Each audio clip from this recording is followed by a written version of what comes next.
আমরা যারা কোরআন মাজিদ পড়তে পারি কিন্তু কোরআন মাজিদ পড়া শুদ্ধ হয় না, তো আজকে আমি 2 নং সুকুন চার্ট, এই 2 নং সুকুন চার্টের মাধ্যমে আপনাদের কোরআন মাজিদ পড়াটা আমি শুদ্ধ করাবো ইনশাআল্লাহ। অর্থাৎ আজকের এই নিয়মে আমি আপনাদেরকে এমন 12টা নিয়ম বলে বা 12টা নিয়ম শেখাবো, যে 12টা নিয়মের মাধ্যমে আপনারা কোরআন মাজিদ খুব সুন্দরভাবে শুদ্ধ করে শিখতে পারবেন।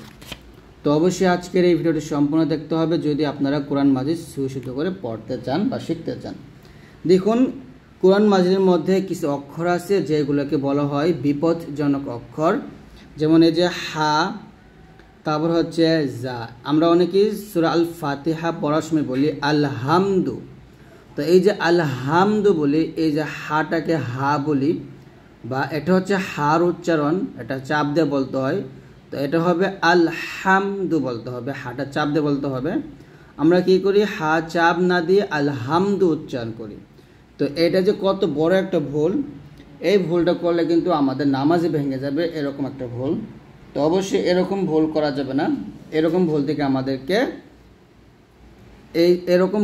আমাদেরকে কি করতে হবে, শুধরাতে হবে, যেন এই ভুলগুলো না হয়। এই ভুলগুলো থেকে সতর্ক থাকতে হবে। দেখুন, এই হাটা আমরা যখন উচ্চারণ করব অবশ্যই গলার মাঝখান থেকে উচ্চারণ করব, হা এরকম, তাহলে উচ্চারণটা হবে আলহামদু, আলহামদু, আলহামদু, এরকম। আলহামদু বলা যাবে না, আলহামদু বলতে হবে। তো কোরআন মাজিদের মধ্যে এরকম হার উচ্চারণ যেখানেই পাবেন সেখানে একটু চাপ দিয়ে বলবেন। এই যে খ উচ্চারণটা আমরা খাইরিন বলি, এই খটা হবে জবর, জবর যখন আমরা উচ্চারণ করব খ জবর খ হবে, খা হবে না। আমরা অনেকে বলি খা, খ জবর খা, খা জবর খা, এরকম বলে থাকি। তো যাই হোক, এইটা হচ্ছে আরেকটা ভুল, এটা হবে খয়রিন, খয়, খয়, খাই বলা যাবে না। তারপর ঠিক একইভাবে পরেরটা হবে খৌফুন, খৌফুন। এই যে ঝা, এটা যে কত বড় একটা ভুল করি আমরা, ঝা এবং জিম। ঝা উচ্চারণ করতে হবে জিহ্বাটা নিচে দাঁতের মাঝে লাগিয়ে, আর জিম উচ্চারণ করতে হবে জিহ্বার মধ্যখান তার বরাবর উপরের তালুর সঙ্গে লাগিয়ে। আবার বলি, ঝা যখন আমরা উচ্চারণ করব জিহ্বাটা নিচে দাঁতের মাঝে থাকবে, নিচে দাঁতের মাঝখানে থাকবে ঝা উচ্চারণ করার সময়। আর যখন জিম উচ্চারণ করব তখন জিহ্বার মধ্যখান তার বরাবর উপরের তালুর সঙ্গে লাগবে। এই ঝা এবং জিমের উচ্চারণ এক হবে না, এটা হবে জাউ জিন, জাউ জিন, জাউ জিন, এরকম। নাফ, এই যে এ ফার, ফার উপর যখন সাকিন থাকে তখন আমরা বলি নাফে, নাফে, এরকম একটা ডাবল শব্দ করে ফেলি বা কলকলের মতো আওয়াজ করে ফেলি। তো এটা নাফে না, বলতে হবে নাফ, নাফ, এরকম। তো এখানে অবশ্যই ফার উচ্চারণের ক্ষেত্রে বাতাস বের করতে হবে। এই সুকুন থাকলে 10টা হরফের মধ্যে বাতাস বের করতে হয়, তার মধ্যে হচ্ছে ফা, নাফ, এরকম। আর এটা হবে সুন, সিনের উচ্চারণটা পাতলা হবে, জিহ্বার নিচে তাতে মাঝে লাগবে, নাফ সুন। শাই ইন, এই হামজা যখন উচ্চারণ করবো আমরা অবশ্যই এটা গলার শুরু থেকে উচ্চারণ করবো, যেন আইনের মতো না হয়ে যায়। বিশেষ করে যেখানে যে বাঁকা চিহ্নগুলো আছে, দেখুন এই যে বাঁকা চিহ্নগুলা, এই বাঁকা চিহ্নগুলো যেখানে আছে সেইখানে আমরা সতর্ক হব, যেন এই ইয়া উচ্চারণ করতে গিয়ে, সিন উচ্চারণ করতে গিয়ে যেন অন্য কিছু হরফ উচ্চারণ না হয়ে যায়। শাই ইন উচ্চারণ করতে হবে, শাই ইন। ইসমুন, এই সিন উচ্চারণ করতে গিয়ে যেন আমরা কলকলা না করে ফেলি, ইসে এরকম যেন না হয়, এবং সিন উচ্চারণ করতে গিয়ে যেন আমরা সদের মতো মোটা না করে ফেলি, ইস, ইসমুন, এরকম। আইনটা দেখুন, আমরা আইন উচ্চারণ করতে গেলে অনেকে আছে হামজার মতো উচ্চারণ করে ফেলি। আইনটা আমরা কিন্তু একটু চাপ দিব, আবে, এরকম। এটা হচ্ছে ইস, আর এটা হচ্ছে আবে, আবে দুন, আবে দুন। তো আইনটা অবশ্যই চাপ দিয়ে উচ্চারণ করতে হবে। তো এই ভুলগুলো আমরা করে থাকি, এই ভুলগুলো করলে কিন্তু কোরআন মাজিদ পড়া জীবনও শুদ্ধ হবে না। তো এগুলো সতর্ক থাকবেন। আইন যখন উচ্চারণ করবো অবশ্যই একটু চাপ দেব, আবে, আবে দুন, আবে দুন, আবে দুন। মিন হুম, এটা হচ্ছে হাম, এটা হচ্ছে হুম। যেমন এটা হচ্ছে হাফেশ হু, এটা হাফেশ হু, এটা নর্মালভাবে মিন হুম। আর এটা হচ্ছে আলহামদু, এরকম চাপ দিয়ে। মাশরিক, এই কফ উচ্চারণ করতে গেলে অবশ্যই আমাদের কি করতে হবে, কলকলা করতে হবে।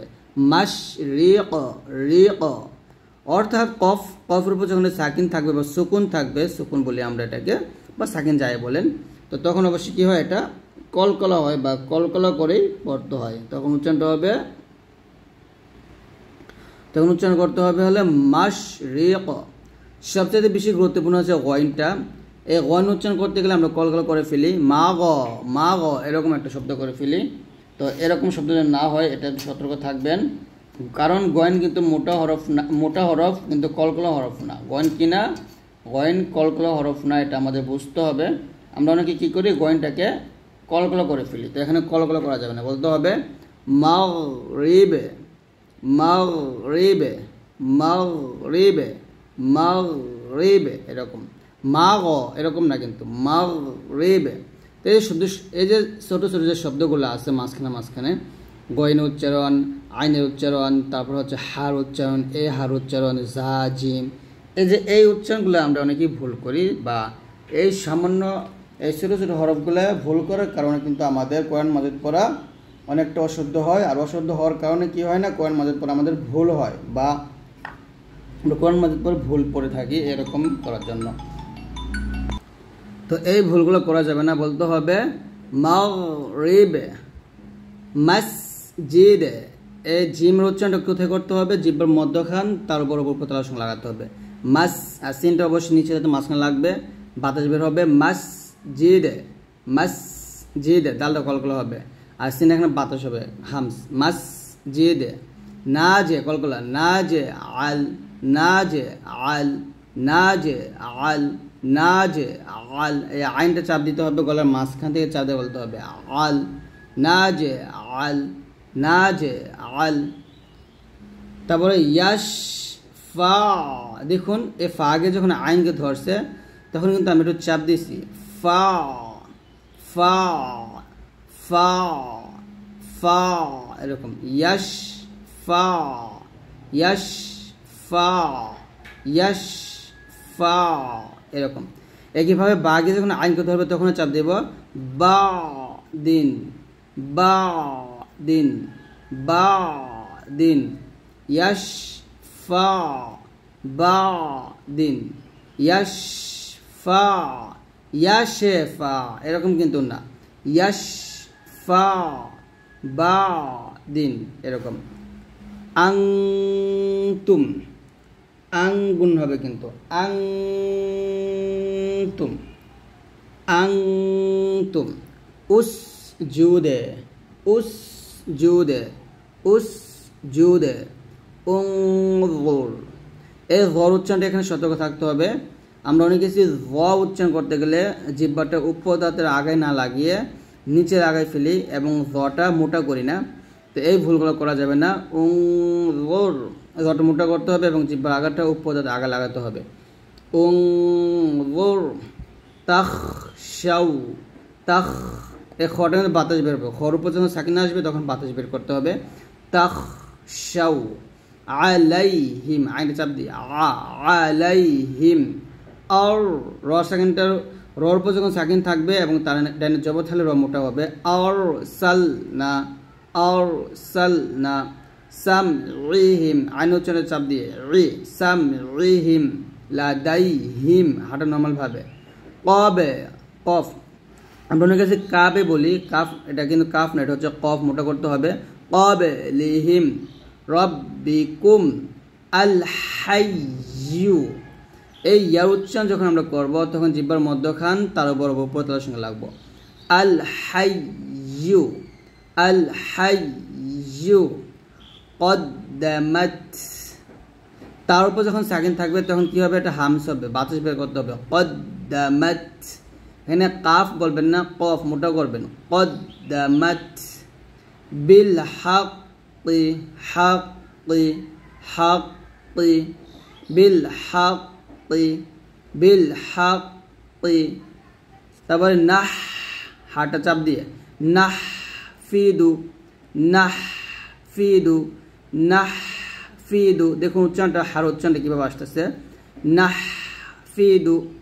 আজলামা, আজলামা বললে কিন্তু ভুল হবে, আজলামা বললে এটা জাল হয়ে যাবে। এটা কিন্তু জাল না, এটা হচ্ছে জ, মোটা করতে হবে। এই যে দেখুন বাঁকা চিহ্ন আসছে, তার মানে এগুলো বিপজ্জনক অক্ষর, এগুলো একটু সাবধানে পড়তে হবে যেন ভুল না হয়। আব মোটা করে, আব লামা, আত তটকলগুলো, আত আমাহুম, আইন চাপ দিয়ে, আমাহুম, আত আমাহুম, আজে রুন, আজে কলগুলো, আজে রুন, হিত পতুন, হিত পতুন, আযুহরি, আযুহরি, রহমাতুন, রহমাতুন, রহমাতুন, এরকম এই হাড়ে চাপ দিয়ে আসতে হবে, রহমাতুন। তো আজকে আমরা 5টা লাইনে আপনাদেরকে বোঝাইছি বা শিখাইছি। দিনের অবস্থা খারাপ, অন্ধকার হয়ে গেছে। তো ইনশাল্লাহ আমি আরেকটা ভিডিওতে আপনাদেরকে আমি বাকিগুলো শেখাবো। তো যদি ভিডিওটা ভালো লাগে অবশ্যই লাইক দিয়ে দিবেন, আর পরের অক্ষরগুলো যদি শিখতে চান অবশ্যই কমেন্টস করেন।